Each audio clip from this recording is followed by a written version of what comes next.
Bien, en otra cápsula más del litigante, hoy nos encontramos con el licenciado Jorge Segura. Vamos a hablar específicamente del artículo 26 de la legalidad de la prueba. ¿En qué consiste la legalidad de la prueba? Gracias, Edwin, por invitarme a este hermoso espacio. Mi nombre es el licenciado Jorge Segura. Cuando hablamos del artículo 26 del Código Procesal Penal con relación a la legalidad de la prueba, primero permíteme precisar qué es la prueba. Entendemos por prueba todos aquellos elementos que son utilizados por las partes en un proceso penal para probar su teoría de caso o su pretensión ante un juez. Estos elementos de prueba tienen que tener algunos requisitos, como lo establece el artículo 26 del Código Procesal Penal, los artículos 166 y siguiente de dicho código, así como la Constitución Dominicana en la norma del debido proceso concerniente al artículo 69, numeral 8 de nuestra Constitución y otras resoluciones de la Suprema Corte de Justicia. Esto significa que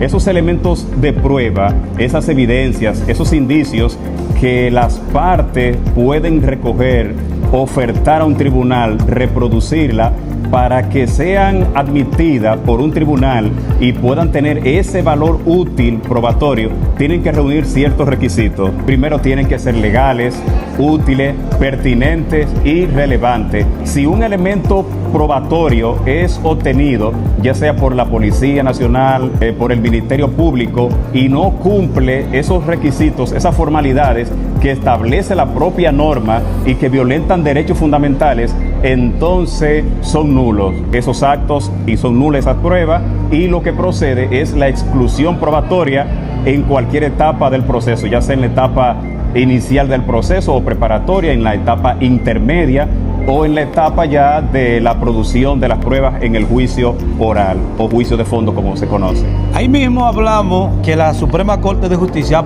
ha emitido una resolución. ¿A cuál resolución hablamos? Sí, cuando hablamos de la dinámica de los medios de prueba en la etapa inicial o preparatoria del proceso, la Suprema Corte de Justicia emitió una resolución que establece un reglamento para el manejo de la prueba en esa etapa, que es la 1731-2005. Ya para la etapa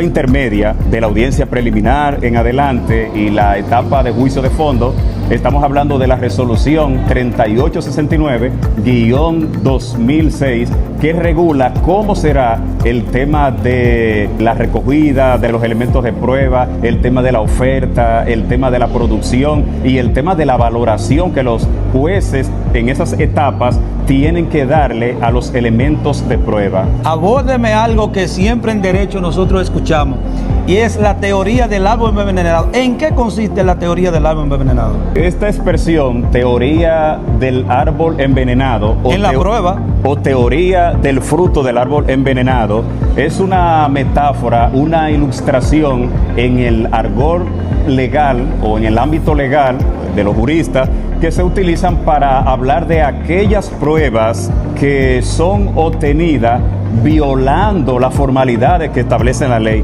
Es decir, una prueba que es obtenida en violación a la ley es una prueba que es nula, y cualquier prueba que se vincule con esta, también la Constitución y el Código Procesal Penal establece que lo que procede es la exclusión probatoria. Es decir que, por ponerte un ejemplo, para ser un poco más práctico y aterrizar esta teoría, si un juez de la instrucción autoriza a un ministerio público para que practique un registro de morada o un allanamiento en un lugar privado, y van únicamente los miembros de la uniformada, de la policía, y practican ese allanamiento, se introducen en esa casa, hacen el registro, pero resulta que allí encuentran ya sean sustancia controlada o armas de fuego ilegal, si utilizan esos elementos de prueba, son válidos. Hay que solicitar su exclusión probatoria si no cumplen con la formalidad que establece la norma. Es decir, en el caso que hemos puesto, si los policías entraron, penetraron a esa vivienda, hicieron esa intromisión y violaron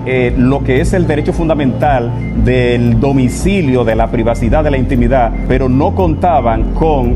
la presencia de un fiscal o ministerio público, entonces eso sería los frutos que encontraron, el arma de fuego ilegal, la sustancia controlada, serían frutos que vienen de ese árbol envenenado que fue la actuación sin la presencia allí de un ministerio público. Entonces un tribunal lo que tiene que hacer es excluir ese medio probatorio y lamentablemente ante una vista de medida de coerción dar una libertad sin medida, tener la medida como no presentada, porque al violarse un derecho fundamental como es la inviolabilidad del domicilio, que es un derecho fundamental consagrado en la Constitución, al violarse lo que establece el elemento de prueba del registro de morada, entonces ya aquí estamos hablando de un fruto de árbol envenenado o de la teoría del árbol envenenado, que dicho sea de paso, en algunos procesos a inicio del siglo XX en Estados Unidos se implementaron y de ahí entonces se tomó esa teoría y se han reproducido en todos los códigos